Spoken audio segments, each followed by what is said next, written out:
ನಾರಾಯಣಂ ನಮಸ್ಕೃತ್ಯ ನರಂ ಚೈವ ನರೋತ್ತಮಂ ದೇವೀಂ ಸರಸ್ವತೀಂ ವ್ಯಾಸಂ ತತೋ ಗ್ರಂಥಮುದೀರಯೇ ವಿಜಾನತಾಂ ಅವಿತ್ತಸ್ಯ ಮಧ್ವಸ್ಯ ಜಗತಿ ಗುರೋಃ ಪೂರ್ವಾಚಾರ್ಯಮಹಿಷ್ಠಾನಾಂ ಇಯಂ ಪ್ರಣತಿಮಾಲಿಕಾ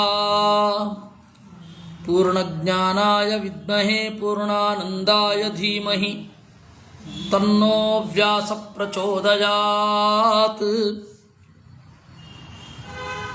ವಾಸುದೇವಾದಿ ದೇವತಾನಾಂ ಸಾಮಾನ್ಯ ಪ್ರತಿಷ್ಠಾ ವಿಧಿ ಅಂತ 60ನೇ ಅಧ್ಯಾಯ ಮಾಡಬೇಕಿದೆ. ಒಂದು ದೇವಾಲಯದಲ್ಲಿ ದೇವರ ವಿಗ್ರಹವನ್ನು ಪ್ರತಿಷ್ಠೆ ಮಾಡೋದು ಅಂದರೆ ಏನು ಅಂತ.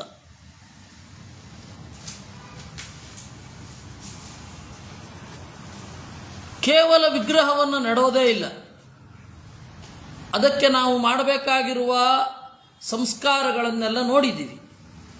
ಅಧಿವಾಸನ, ಆಮೇಲೆ ಚಿಂತನ ಎಲ್ಲ. ಸಾಮಾನ್ಯ ಒಂದೊಂದು ದೇವಾಲಯಕ್ಕೂ ತಂತ್ರಿಗಳು ಅಂತ ಇರ್ತಾರೆ. ತಂತ್ರಿಗಳು ಪ್ರಾಚೀನರ ವ್ಯವಸ್ಥೆ. ತಂತ್ರಿಗಳು ಸುತ್ತಮುತ್ತ ಇರಬೇಕು, ದೇವಸ್ಥಾನದ ಸುತ್ತಮುತ್ತ ಇರಬೇಕು. ದೇವಾಲಯದ ಉತ್ಸವಗಳಲ್ಲಿ ಎಲ್ಲಿಯೋ ಎದ್ದುಕೊಂಡು ಹೋಗಲಿಕ್ಕಿಲ್ಲ ಅವರಿಗೆ. ದೇವಾಲಯದ ಉತ್ಸವದಲ್ಲಿ ಎಲ್ಲಿಯೂ ಹೋಗಲೇಬಾರದು ಅವರು. ಆವಾಗ ಇನ್ನೂ ಏನು ಅಂದರೆ ಆ ಊರಿನವರು ಬೇರೆ ಕಡೆಗೆ ಹೋಗಲಿಕ್ಕಿಲ್ಲ ದೇವಾಲಯದ ಉತ್ಸವದ ಸಂದರ್ಭದಲ್ಲಿ, ವಿಶೇಷತಃ ಉದ್ವರ್ಚನೆಯ ಸಂದರ್ಭದಲ್ಲಿ. ಹೀಗೊಂದು ನಿಯಮ ಇತ್ತು. ಈಗಲೂ ಉಡುಪಿ ಕಡೆ ಪಾಲನೆ ಆಗತ್ತೆ, ಸ್ವಲ್ಪ ಮಟ್ಟಿಗೆ, ಸ್ವಲ್ಪ ಹೋಗಿದೆ ಅಲ್ಲಿಯೂ ಕೂಡ. ಆ ದೇವಾಲಯದಲ್ಲಿ ತಂತ್ರಿಯೂ ಕೂಡ ಚಿಂತನೆ ಮಾಡ್ತಾ ಇರ್ತಾನೆ. ಪ್ರತಿ ದಿವಸ ಅಲ್ಲಿ ಬಿಂಬದಲ್ಲಿ ಸನ್ನಿಧಾನ ಇರಲಿ ಅಂತ ಅರ್ಚಕರು ಇಲ್ಲಿ ಚಿಂತನೆ ಮಾಡ್ತಾ ಇರಬೇಕು. ಈ ರೀತಿ ಸಮಷ್ಟಿ ಪ್ರಯತ್ನದಿಂದ ಕೆಲವು ದಿವಸಗಳು ಕಳೆದ ಮೇಲೆ ಅದು ಕ್ಷೇತ್ರವಾಗಿ ಪರಿಣಾಮ ಹೊಂದುತ್ತೆ. ಒಂದು ಸಾಧಾರಣ ಊರು ಕ್ಷೇತ್ರ ಆಗೋದು ಹೇಗೆ? ದೇವರ ಸನ್ನಿಧಾನದ ವಿಶೇಷ ಅಭಿವ್ಯಕ್ತಿ ಆಗೋದು ಹೇಗೆ? ಅದಕ್ಕೆ ಪ್ರಕ್ರಿಯೆ ಇದೆ.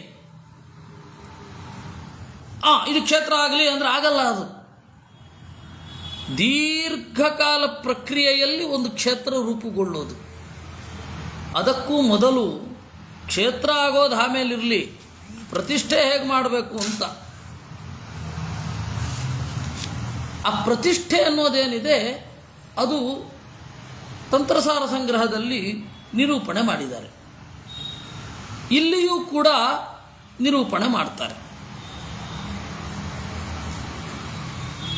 ಗರ್ಭಾಗಾರವನ್ನು 7 ಭಾಗಿಸಬೇಕು. ನೀವು ನೋಡಿರಬಹುದು, ಅತ್ಯಂತ ಹಳೆಯ ದೊಡ್ಡ ಮೂರ್ತಿ ಇಲ್ಲ. ಯಾಕೆ? ಉಡುಪಿ ಕೃಷ್ಣ ಇಷ್ಟೇ ಇರೋದು, ಹೆಚ್ಚಿನ ಪ್ರತಿಮೆಗಳು ಇಷ್ಟೇ ಇರೋದು. ಯಾಕೆಂದರೆ ಗರ್ಭ ಚಿಕ್ಕದಿರುತ್ತೆ, ಗರ್ಭದ ಗೃಹದ ಒಳಗಡೆ ಇರುವುದು ಚಿಕ್ಕದಿರುತ್ತೆ. ಆಮೇಲೆ ನೀವು ಅಣೋರಣೀಯಾನ್ ಮಹತೋಮಹಿಯಾನ್ ಆಮೇಲೆ ಚಿಂತನೆ ಮಾಡಿ, ಮಹತೋಮಹಿಯಾನ್ ಆಮೇಲೆ. ಮೊದಲು ಗರ್ಭಗೃಹದ ಒಳಗಡೆ ಈ ದೇವರು ಈ ಮೂರ್ತಿಯಲ್ಲಿ ಸನ್ನಿಹಿತನಾಗಿದ್ದಾನೆ ಅಂತ ಚಿಂತನೆ ಮಾಡಬೇಕು. ಮೊದಲಿರೋದಲ್ಲಿ ಅದಕ್ಕೆ ಬಹಳ ದೊಡ್ಡ ಮೂರ್ತಿಯನ್ನು ಚಿಂತನೆ ಮಾಡ್ತಾ ಇರಲಿಲ್ಲ ಅವರು.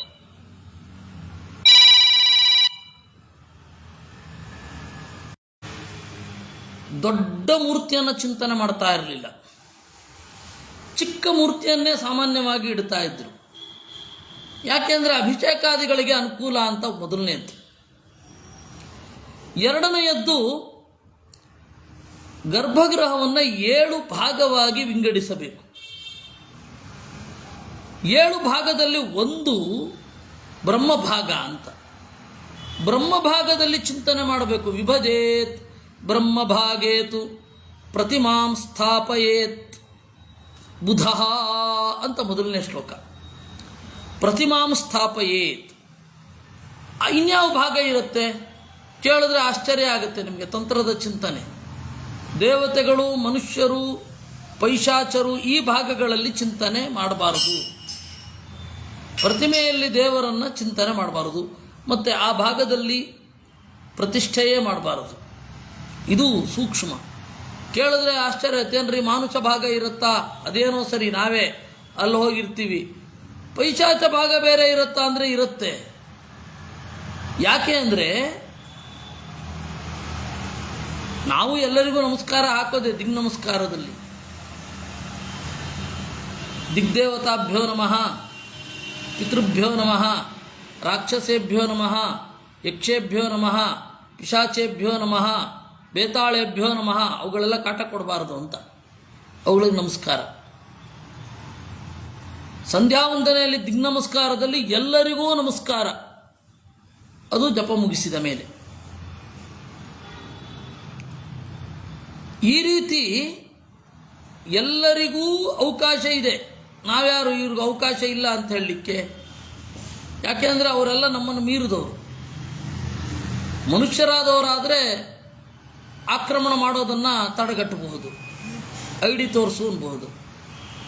ದೆವ್ವ ಪಿಶಾಚಿಗಳಿಗೆ ಏನು ತೋರಿಸ್ತೀರ? ಅಲ್ಲಿ ಅವರನ್ನು ಅವರ ಇನ್ಫ್ಲೂಯೆನ್ಸ್ಗೆ ಬುದ್ಧಿ ಒಳಗಾಗದಂತೆ ನೋಡ್ಕೊಳ್ಬೇಕು. ಅದೇ ಅನಿವಾರ್ಯ. ಅದಕ್ಕಾಗಿ ಎಲ್ಲ ಕಡೆ ದೇವಾಲಯಗಳಲ್ಲಿ, ಮನುಷ್ಯಾಲಯದಲ್ಲಿ ಎಲ್ಲ ಕಡೆಯೂ ಕೂಡ ಪೈಶಾಚ ಭಾಗ ಅಂತ ಚಿಂತನೆ ಮಾಡಲೇಬೇಕು. ಅಲ್ಲಿ ಯಾವ ಕೆಲಸ ಮಾಡಬೇಕು ಆ ಕೆಲಸ ಮಾತ್ರ ಮಾಡಬೇಕು. ನಾರಸಿಂಹೇನ ಹುತ್ವಾಥ ರತ್ನನ್ಯಾಸಂ ಚತೇನ ವೈ. ನರಸಿಂಹನನ್ನು ಚಿಂತಿಸಿ ನಪುಂಸಕ ಶಿಲೆಯಲ್ಲಿ ಕೆಳಗಡೆ ರತ್ನ ಮತ್ತು ಧಾನ್ಯ, ಲೋಹಗಳು, ಚಂದನ ಮೊದಲಾದವುಗಳನ್ನೆಲ್ಲ ಹಾಕಬೇಕು. ಈ ರೀತಿ ಚಿಂತನೆ ಮಾಡ್ತಾ ಹೋಮವನ್ನು ಮಾಡಿ ಯಾವ ಯಾವ ಮಂತ್ರದಿಂದ ಹೋಮ ಮಾಡಬೇಕು ಅಂತ ನಿರೂಪಣೆ ಮಾಡ್ತಾರೆ. ಮೂಲಮಂತ್ರೇಣ ದೇಶಿಕಃ. ಮೂಲಮಂತ್ರ ಅಂದರೆ ಓಂ ನಮೋ ನಾರಾಯಣಾಯ, ಅದೇ ಮೂಲಮಂತ್ರ. ಆ ಮೂಲಮಂತ್ರದಿಂದ ಚೆನ್ನಾಗಿ ಚಿಂತನೆ ಮಾಡಿ ಅಥೋ ದೇವೇತಿ ವಸ್ತ್ರಾದ್ಯಂ ಅಷ್ಟಾಂಗಾರ್ಘ್ಯಂ ನಿವೇದ್ಯತ ಅಥೋ ದೇವ ಅವಂತುನಃ ಇತ್ಯಾದಿ ಮಂತ್ರಗಳಿಂದ ವಸ್ತ್ರವನ್ನು 6-8 ತರಹದ ಅರ್ಘ್ಯವನ್ನು ಪಿಂಡಿಕಾದಲ್ಲಿ ದೇವಸ್ಯತ್ವಾತ ವಿತುಪ್ರತವೇಶ್ವಿನೋರ್ಬಾಹುಭ್ಯಾಂ ಅಂತ ಹೇಳಿ ತತ್ವನ್ಯಾಸವನ್ನು ದೇವತೆಗಳಲ್ಲಿ ಚಿಂತಿಸಬೇಕು. ಹೀಗೆ ಚಿಂತಿಸಿ ಅಲ್ಲಿ ಯಾವ ದೇವತೆಗಳನ್ನು ಚಿಂತನೆ ಮಾಡ್ತೇವಲ್ಲ ಅವ್ರದ್ದಿದ್ರೆ ಎಕ್ಸ್ಟ್ರಾ ಗೋಳಕ ಅಂತ ಹೇಳ್ತಾರೆ. ಗೋಳಕ ದ್ವಿತಯಂ ವಾ ಸ್ಯಾತ್ ತ್ರಿತಯಂ ವಾ ಪ್ರಕೀರ್ತಿತಂ ಅಂತ ಹೇಳಿ ತಂತ್ರಸಾರ ಸಂಗ್ರಹ. ಗೋಳಕ ಅಂತಾರೆ. ಗೋಳಕ ಅಂತ ಹೇಳಿದ್ರೇನು? ಡಬ್ಬ ಅಂತಾನೆ ಅರ್ಥ. ಇವತ್ತಿನ ಪರಿಭಾಷೆಯಲ್ಲಿ ಹೇಳೋಣ ಡಬ್ಬ ಅಂತ. ಇದು ನೋಡಿ ಗೋಳಕ, ಈ ಕೈ ಇದೆಯಲ್ಲ ಇದು ಗೋಳಕ. ಇದ್ರ ಒಳಗಡೆ ಇರೋದು, ಈ ಟೊಳ್ಳಿನ ಒಳಗಡೆ ಇರುವಂಥದ್ದು ಮಾಂಸ, ರಕ್ತ. ಆ ರೀತಿ ಇಡೀ ಗೋಳಕ.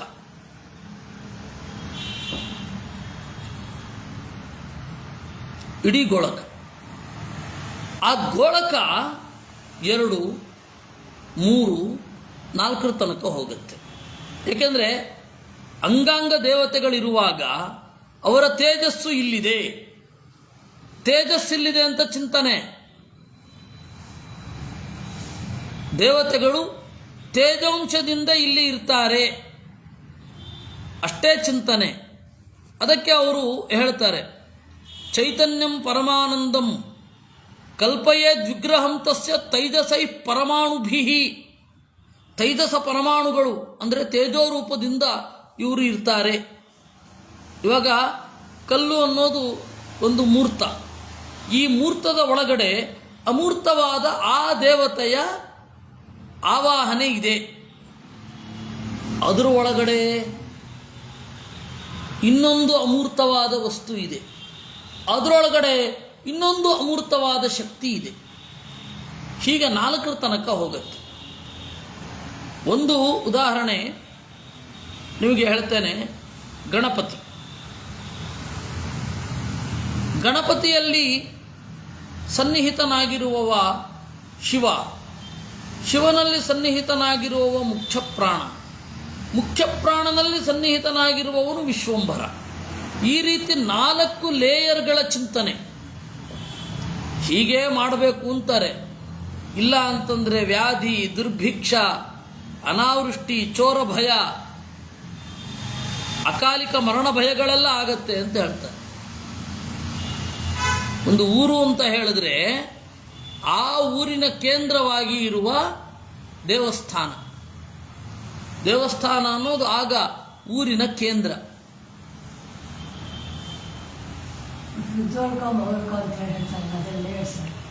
ಅದೇ ಅಲ್ಲ, ಅದು ಏನಾಗುತ್ತೆ ಅಂದರೆ ಅದು ದೇವರ ರೂಪವೇ. ಅದನ್ನು ಚಿಂತನೆ ಮಾಡೋದೆ ನಾರಾಯಣನ ಮೂರ್ತಿಯಲ್ಲಿ. ನಾನು ಹೇಳ್ತಾ ಇರೋದು ನಾರಾಯಣನಿಂದ ಇತರವಾದ ಮೂರ್ತಿಯಲ್ಲಿ. ನಾರಾಯಣನ ಮೂರ್ತಿ ಅಲ್ಲ, ಅಲ್ಲಿ 3ರಿಂದ 4ರ ತನಕದ ತೈಜಸ ರೂಪವನ್ನು ಚಿಂತನೆ ಮಾಡಬೇಕು. ಹಾಗೆ ಚಿಂತನೆ ಮಾಡೋದನ್ನು ಏನಂತ ಕರೀತಾರೆ? ಒಳಗಡೆ ಅಂತಂದಾಗ ಗೋಳಕ. ನಾರಾಯಣನ 5 ರೂಪಗಳನ್ನು ಹಾಗೆ ಚಿಂತನೆ ಮಾಡಬೇಕು. ನಾರಾಯಣಂತ ಹೇಳ್ತಾರೆ, ಜೀವಮಾವಾಹಯಿಷ್ಯಾಮಿ ಪಂಚವಿಂಶತಿ ತತ್ವಗಂ. ಹೀಗೆ ಇದು ನಮ್ಮೊಂದಿಗೆ ವ್ಯವಹಾರ ಮಾಡಬೇಕು. ಅದಕ್ಕಾಗಿ ಜೀವನನ್ನು ಇಲ್ಲಿ ಇಡ್ತೇನೆ. ನಾವಿದರೊಟ್ಟಿಗೆ ಈ ಮೃನ್ಮಯ ಪ್ರತಿಮೆಯಲ್ಲಿ ಇರುವ, ತಪ್ಪಿದರೆ ಲೋಹಮಯ ಪ್ರತಿಮೆಯಲ್ಲಿ ಇರುವ ದೈವದ ಜೊತೆಗೆ ನಮ್ಮ ಇಂಟ್ರ್ಯಾಕ್ಷನ್, ವ್ಯವಹಾರ ಇರಬೇಕು ಅಂತಾರೆ. ಅದಕ್ಕೆ ಅವನು ಸಂಕಲ್ಪ ಮಾಡ್ತಾನೆ, ತಂತ್ರಿಯಾದವನು. ಜೀವಂ ಆಹಾರಯಿಷ್ಯಾಮಿ ಪಂಚವಿಂಶತಿ ತತ್ವಗಂ. 25 ತತ್ವದಲ್ಲಿರುವ ದೇವರನ್ನು, ಜೀವನನ್ನು ಇಲ್ಲಿ ಆವಾಹನೆ ಮಾಡ್ತೇನೆ. ಅಂದರೆ ಏನು ಶಾಸ್ತ್ರದಲ್ಲಿದೆ ಅದರ ಪ್ರಾಕ್ಟಿಕಲ್ ಆಗಿರುವಂತಹ ನಿರೂಪಣೆ ಅಥವಾ ಅಪ್ಲಿಕೇಶನ್ ಇಲ್ಲಿ ಇರುತ್ತೆ. ಹೀಗೆ ಚಿಂತನೆ ಮಾಡಬೇಕು. ಅದು ಹೋದ ಬಾರಿ ಕಲಶದ್ದೆಲ್ಲ ನೆನಪಿಸ್ಕೊಳ್ಳಿ. ಕಲಶದ ಚಿಂತನೆ, ಧಾನ್ಯಾಧಿವಾಸ, ಜಲಾಧಿವಾಸ, ಶಯ್ಯಾಧಿವಾಸ ಮೊದಲಾದವುಗಳನ್ನೆಲ್ಲ ಚಿಂತಿಸಿ, ಲೋಹಮಯ ಪ್ರತಿಮೆಗೆ ಅಗ್ನಿತ್ತಾರಣವನ್ನು ಚಿಂತಿಸಿ. ಇದು ಕಲ್ಲಿಗೆ ಅದು ಕೂಡ ಕೆತ್ತೋದೆ ಅಲ್ವಾ? ಈ ರೀತಿ ಚಿಂತನೆ ಮಾಡಿ ಚೈತನ್ಯಂ ಪರಮಾನಂದಂ ಜಾಗ್ರತ್ ಸ್ವಪ್ನ ವಿವರ್ಜಿತಂ. ಎಚ್ಚರ, ಕನಸು, ಗಾಢವಾದ ನಿದ್ರೆ ಇರದ, ದೇಹೇಂದ್ರಿಯ ಮನೋಬುದ್ಧಿ ಪ್ರಾಣಾಹಂಕಾರ ವರ್ಜಿತಂ. ದೇವರಿಗೆ ಪ್ರಾಕೃತವಾದ ದೇಹ ಇಲ್ಲ. ದೇಹ ಅಂದರೆ ಏನು? ದಿಹ ಉಪಚಯೆ. ಯಾವುದು ಒಳಗಡೆ ತೆಗೆದುಕೊಂಡ ಆಹಾರದಿಂದ ಹಿಗ್ಗತ್ತೋ ಅದು ದೇಹ. ದಿಹ ಉಪಚಯೆ ಅಂತ. ಹಾಗೆ ಉಪಚಿತವಾದದ್ದು ದೇಹ. ದೇಹ ಇದೆ, ದೇವರಿಗೆ ದೇಹ ಇಲ್ಲ. ಯಾಕೆಂದರೆ ಅವನದು ಉಂಡರೆ ಹಿಗ್ಗುವುದಲ್ಲ. ಇನ್ನು ಇಂದ್ರಿಯ, ಪ್ರಾಕೃತವಾದ ಇಂದ್ರಿಯ ಇಲ್ಲ, ಪ್ರಾಕೃತವಾದ ಬುದ್ಧಿ ಇಲ್ಲ, ಪ್ರಾಕೃತವಾದ ಕ್ರಿಯೆ ಇಲ್ಲ, ಜಡವನ್ನು ನಾನು ಅಂತ ಅಂದುಕೊಳ್ಳೋದೇ ಇಲ್ಲ. ಅದರಿಂದಾಗಿ ದೇಹ, ಇಂದ್ರಿಯ, ಮನೋಬುದ್ಧಿ, ಪ್ರಾಣ, ಅಹಂಕಾರ ಇರದ ಬ್ರಹ್ಮಾದಿ ಸ್ತಂಭ ಪರ್ಯಂತಂ ಹೃದಯೇತು ವ್ಯವಸ್ಥಿತಂ. ಬ್ರಹ್ಮನಿಂದ ಹಿಡಿದು ಸ್ತಂಭ, ಸ್ತಂಭ ಹೇಳಿದರೆ ಹುಲ್ಲು ಕಡ್ಡಿ, ಸ್ತಂಭ. ಸ್ತಂಭ ಅಂದರೆ ಕಂಬ, ಸ್ತಂಭ ಅಂತ ಮಹಾಪ್ರಾಣ, ಪಿಲ್ಲರ್ ಅಂತ ಅರ್ಥ ಆಗುತ್ತೆ. ಸ್ತಂಭ ಎಳೆ ಹುಲ್ಲು. ಆನೆಗೆ ಸ್ತಂಭೇರಮ ಅಂತಾರೆ. ಎಳೆ ಹುಲ್ಲು ಅಂದರೆ ಭಾರಿ ಇಷ್ಟ. ಅಲ್ಲಿ ಸ್ತಂಭ ಅಂದರೆ ಕಂಬ ಅಂತ ಅರ್ಥ ಮಾಡಬಾರ್ದು. ಆದರೆ ಯಾವುದೋ ಒಂದು ಕಡೆ ಬರೆದು ಬಿಟ್ಟಿದ್ದಾರೆ, ಬ್ರಹ್ಮಾದಿ ಸ್ತಂಭ ಪರ್ಯಂತಂ ಅಸಾರಂ ಚಾಪ್ಯ ನಿತ್ಯಕಂ ಅನ್ನೋಲ್ಲಿ ಬರೆಯುವಲ್ಲಿ ಬಹಳ ಹಳಬರವರು ಬ್ರಹ್ಮನಿಂದ ಹಿಡಿದು ಕಂಬದವರೆಗಿನ ಜೀವಗಳನ್ನು ಅಂತ ಬರೆದುಬಿಟ್ಟಿದ್ದಾರೆ. ಬ್ರಹ್ಮನಿಂದ ಹಿಡಿದು ಹುಲ್ಲು ಕಡ್ಡಿಯವರೆಗಿನ ಜೀವ ಅಂತ ಬರೀಲಿಕ್ಕೆ ಹೋಗಿ ಪ್ರಮಾದ ಆಗಿರುತ್ತೆ. ಗೆಲಿಯೂ ಮಾಡ್ತಾ ಇಲ್ಲ, ಬೈದು ಇಲ್ಲ, ಅಲ್ಲಿ ಇರೋದು ಈ ತರಹ ಆಗ್ಬಿಡತ್ತೆ ಅಂತ. ಬ್ರಹ್ಮನಿಂದ ಹಿಡಿದು ಕಂಬದವರೆಗೆ ಅಲ್ಲ ಅದು.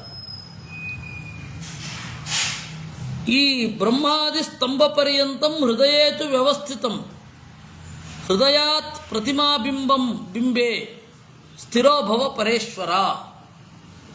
ಹೃದಯದಿಂದ ಅಂತಾರೆ, ವಾಸ್ತವಿಕವಾಗಿ ಇದು ವ್ಯತ್ಯಾಸ ಮಾಡಿ ಹೇಳಿದ್ದು. ಮನೆಯಲ್ಲಿ ಮಾಡುವಾಗ ನನ್ನ ಹೃದಯದಲ್ಲಿರುವ ದೇವರು ಈ ಪ್ರತಿಮೆಯಲ್ಲಿ ನೆಲೆಗೊಳ್ಳಲಿ, ಈ ಪ್ರತಿಮೆಯಲ್ಲಿ ಪೂಜೆಗೊಂಡ ದೇವರು ನನ್ನ ಹೃದಯಕ್ಕೆ ಬರಲಿ ಅಂತ. ನೀವು ದೇವಸ್ಥಾನದಲ್ಲಿ ಮಾಡುವಾಗ ಹಾಗೆ ಮಾಡಲಿಕ್ಕಿಲ್ಲ. ಸೂರ್ಯನ ಒಳಗಡೆ ಇರುವ ಭಗವಂತನನ್ನು ಇಲ್ಲಿ ನಾವು ಚಿಂತನೆ ಮಾಡೋದು. ಆದರೆ ಆ ತರಹ ವ್ಯತ್ಯಾಸ ಮಾಡಿ ಹೇಳ್ತಾರವರು. ಜ್ಯೋತ್ ಸಜೀವಂ ಕುರು ಬಿಂಬಂ ತ್ವಂ ಸಭಾಷ್ಯಾಭ್ಯಂತರ ಸ್ಥಿತ ಅಂಗುಷ್ಠ ಮಾತ್ರ ಪುರುಷೋ ದೇಹೋಪಾಧಿಚ ಸಂಸ್ಥಿತ. ಎಲ್ಲರ ದೇಹದಲ್ಲಿ ಇರುವ ಅಂಗುಷ್ಠ ಮಾತ್ರ ಪುರುಷ ಏನಿದ್ದಾನೆ ಅವನ ತನ್ನಿಧಾನ ಇಲ್ಲಾಗಿದೆ. ಅದರಿಂದಾಗಿ ಇದು ಎಲ್ಲರಿಗೂ ಅಪ್ಲೈ ಆಗತ್ತೆ. ದೇವಸ್ಥಾನ ಅನ್ನೋದು ಎಲ್ಲರ ಸೊತ್ತು. ಅದಕ್ಕೆ ಸಾನ್ನಿಧ್ಯ ಕಾರಣ ಏನಿದೆ ಅದನ್ನು ಇಟ್ಟುಕೊಂಡು ಅವನ ಹೃದಯವನ್ನಾಗಲಿ ನಮ್ಮ ಹೃದಯವನ್ನಾಗಲಿ ಸೂಕ್ತಂತು ಪೌರುಷಂ ಧ್ಯಾಯನ್ ಇದಂ ಗುಹ್ಯ ಮನುಂ ಜಪೇತ್. ಪುರುಷ ಸೂಕ್ತವನ್ನು ಜಪಿಸಬೇಕು. ಅದಕ್ಕಿಂತ ಮೊದಲು ಇದನ್ನು ಹೇಳಬೇಕು. ನಮಸ್ತೇಸ್ತು ಸುರೇಶಾಯ ಸಂತೋಷ ವಿಭವಾತ್ಮನೆ. ಸುರೇಶನಿಗೆ ನಮಸ್ಕಾರ, ಸಂತೋಷ ವೈಭವಗಳೇ ಮೈವೆತ್ತು ಬಂದವನಿಗೆ. ಜ್ಞಾನ ವಿಜ್ಞಾನ ರೂಪಾಯ ಬ್ರಹ್ಮತೇಜೋನು ಯಾಯಿನೇ. ಜ್ಞಾನ ಹಾಗೂ ವಿಜ್ಞಾನ ರೂಪನಾದ ಬ್ರಹ್ಮ ಸ್ವಾಧ್ಯಾಯದ ತೇಜಸ್ಸನ್ನು ಹಿಂಬಾಲಿಸುವ ನಿನಗೆ ನಮಸ್ಕಾರ. ಗುಣಾತಿಕ್ರಾಂತ ರೂಪಾಯ ಪುರುಷಾಯ ಮಹಾತ್ಮನೆ ಅಕ್ಷಯಾಯ ಪುರಾಣಾಯ ವಿಷ್ಣೋ ಸನ್ನಿಹಿತೋ ಭವ. ಮೂರು ಗುಣಗಳನ್ನು ದಾಟಿದ ಪುರುಷನಾದ ಮಹಾತ್ಮನಿಗೆ ನಮಸ್ಕಾರ. ನಾವು ಎಂದೂ ನಾಶವಿಲ್ಲದೆ ಇರುವುದಕ್ಕಾಗಿ, ಹಾಗೆ ಬದುಕುವುದಕ್ಕಾಗಿ ವಿಷ್ಣೋ ನಾರಾಯಣನೇ ಸನ್ನಿಹಿತೋ ಭವ, ಈ ಪ್ರತಿಮೆಯಲ್ಲಿ ನೆಲೆಗೊಳ್ಳು. ಎಚ್ಚತೆ ಪರಮಂ ತತ್ವಂ ಎಚ್ಚ ಜ್ಞಾನಮಯಂ ವಪುಃ ತತ್ಸರ್ವಂ ಏಕತೋ ನೀತಂ ಅಸ್ಮಿನ್ ದೇಹೇ ವಿಬುದ್ಧತಾಂ. ನಿನ್ನ ಪರಮತತ್ವ ಓ ಸುರೇಶಾಯ ನಮಃ ಬಂತು ಈಗ.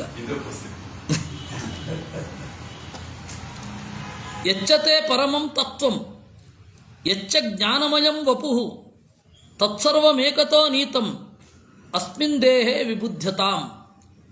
ಇನ್ನು ನಿನ್ನ ತತ್ವ ಎಲ್ಲ ಕಡೆ ವ್ಯಾಪಿಸಿದೆ. ನಿನ್ನ ಶರೀರವೂ ಎಲ್ಲ ಕಡೆ ಇದೆ. ಶರೀರ ಅಂದರೆ ಆಕೃತಿ. ಗುಣವೂ ಎಲ್ಲ ಕಡೆ ಇದೆ. ಇಲ್ಲಿ ನಮಗೆ ಅಭಿವ್ಯಕ್ತ ಆಗಬೇಕು. ಎಲ್ಲ ಕಡೆ ಇರೋದು ಒಂದು ಕಡೆ ಅಭಿವ್ಯಕ್ತ ಆಗಬೇಕು ನಮಗಾಗಿ. ಯಾಕೆಂದರೆ ನಮ್ಮ ದರ್ಶನ ಇಷ್ಟು.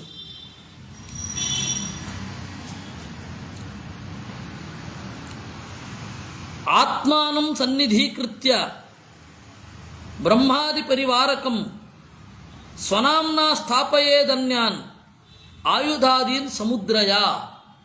ನೀನು ಮುದ್ರಾ ಸಹಿತನಾಗಿರಬೇಕು. ಅಲ್ಲಿ ನಿಂತುಕೊಂಡಾಗ ಹೀಗೆ ಇರಬೇಕು ನೀನು. ಯಾಕೆಂದರೆ ನಾವು ಹಾಗೆ ಕೆತ್ತಿದ್ದೇವೆ. ಅದು ದೇವರು ಯಾವಾಗಲೂ ಹೀಗೆ ಇಟ್ಕೊಂಡಿರ್ತಾನೆ ಅಂತ ಅರ್ಥ ಅಲ್ಲ. ಅದಕ್ಕೆ ಹೀಗೆ ಇಟ್ಕೊಂಡು ಹೋಗ್ತಾ ಇರ್ತಾನೆ, ಜ್ಞಾನ ಕೊಡ್ತಾನೆ ಅಂತ. ಅಭಯ ಕೊಡ್ತಾನೆ ಅಂತ ಹೀಗಿಟ್ಕೊಂಡಿರ್ತಾನೆ. ಬೇರೆ ಮೂಮೆಂಟೇ ಇಲ್ಲೇನು ದೇವ್ರಿಗೆ? ಇದೇ ನಮಗೆ ಬೇಕಾದದ್ದು. ಇದು ಪ್ರತಿಮೆಯಲ್ಲಿ ಯಾವ ರೀತಿ ಆಯುಧಾದಿಗಳನ್ನು ನಾನು ಸಂಕಲ್ಪ ಮಾಡಿರ್ತೇನೆ, ಆ ಆಯುಧಗಳನ್ನು ನೀನೇ ಕರ್ಕೊಂಡು ಬಾ. ಯಾವ ಮುದ್ರೆ ಅಂತ ಹೇಳಿರ್ತೇನೆ, ನೀನು ಆ ಮುದ್ರೆಯನ್ನು ಹಿಡಿಬೇಕು. ಆ ಪ್ರತಿಮೆಯ ಒಳಗಡೆ ಇರುವ ಕೈಯಿಂದ ಪ್ರತಿಮೆಯ ಮೂಲಕ ನಮಗೆ ಶಕ್ತಿ ಬರಬೇಕು. ಆ ರೀತಿ ನೀನು ಮಾಡು ಅಂತ ಪ್ರಾರ್ಥನೆ ಮಾಡಬೇಕಂತೆ. ಯಾತ್ರಾ ವರ್ಷಾಧಿಕಂ ದೃಷ್ಟ್ವಾ ಜ್ಞೇಯ ಸನ್ನಿಹಿತೋ ಹರಿಹಿ ನತ್ವಾ ಸ್ತುತ್ವಾ ಸ್ತವಾದ್ಯೈಶ್ಚ ಜಪ್ತ್ವಾ ಚಾಷ್ಟಾಕ್ಷರಾಧಿಕಂ. ಈ ರೀತಿ ಜಾತ್ರೆ ಮೊದಲಾದವುಗಳನ್ನೆಲ್ಲ ನೋಡ್ತಾ ಮಾಡ್ತಾ ದೇವರು ಸನ್ನಿಹಿತನಾಗಿದ್ದಾನೆ ಅಂತ ತಿಳಿಬೇಕು.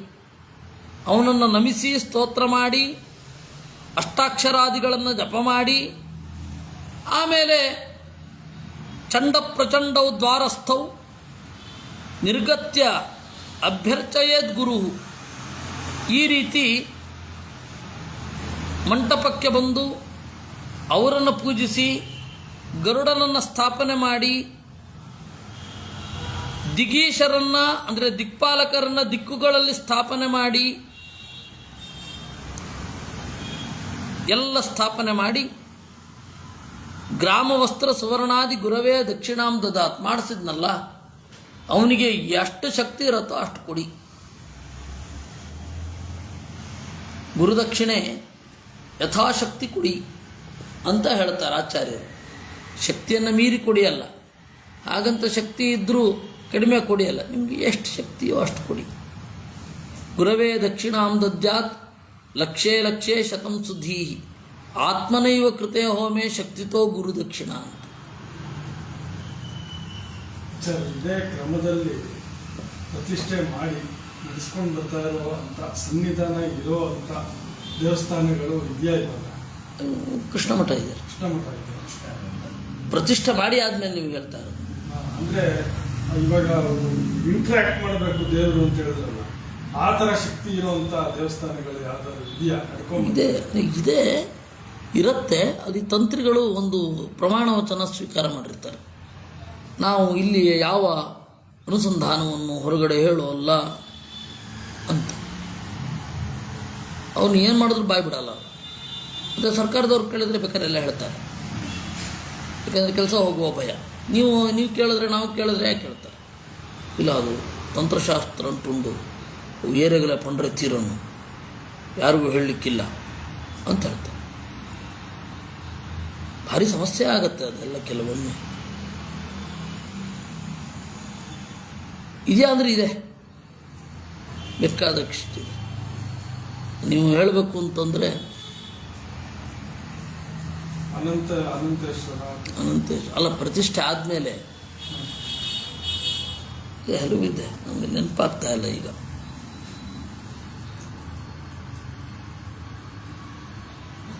ಅನಂತಶಯನ ಪ್ರತಿಷ್ಠೆ ಉಡುಪಿ ಹತ್ತಿರವೇ ಕುಂಜಿಬೆಟ್ಟು ಪಣಿಯಾಡಿ, ಚೆನ್ನಾಗಿ ಪಣಿಯಾಡಿ ನಾನು ನೋಡಿದ್ದು. ಬೇರೆಯೂ ಇರಲಿಕ್ಕೆ ಸಾಧ್ಯ ಇದೆ. ಬ್ರಹ್ಮಲಿಂಗೇಶ್ವರ ಚೆನ್ನಾಗಿ ಪ್ರತಿಷ್ಠೆ ಆಗಿ ಚೆನ್ನಾಗಿ ಪೂಜೆ ಆಗ್ತಾ ಇರುವುದು. ಎಲ್ಲೂರು ಮಹಾಲಿಂಗೇಶ್ವರ ಪಲಿಮಾರ ಹತ್ರ,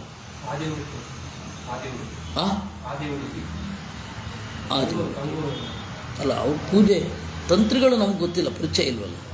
ಪರಿಚಯ ಇರೋ ತಂತ್ರಿಗಳ ಬಗ್ಗೆ ಹೇಳ್ತಾರೆ, ಪರಿಚಿತರ ಇಲ್ಲದ ತಂತ್ರಿಯ ಬಗ್ಗೆ ಏನು ಹೇಳಲ್ಲ. ಅವರು ಚೆನ್ನಾಗಿ ಮಾಡಿರ್ತಾರೆ. ಅದೇನು ಹೌದು, ಪರಿಚಿತರಲ್ಲ, ನಮಗೆ ಪರಿಚಿತರಲ್ವಲ್ಲ ವೈಯಕ್ತಿಕವಾಗಿ.